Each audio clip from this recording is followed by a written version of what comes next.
我哋成日聽到初返工嘅護理同事咧係唔習慣啊、唔適應啊，都有啲好似不知所措。其實呢度同我哋大學教育係有一個好密切嘅關係。記得我哋年輕嘅時候，當時冇話喺大學訓練護士嘅咧，咁我哋嘅護士同事都係由學徒咁樣喺醫管局嘅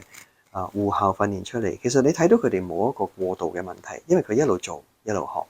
但係今天我哋教育入咗大學，水平提升咗好多，反而咧令到同事畢業出嚟嘅時候有少少不知所措。所以我都同大學建議過，亦都真係希望大學認真考慮嘅咧，就係將我哋護理教育嘅最後一年，差唔多全年都變做一個實習期，咁變咗護士嘅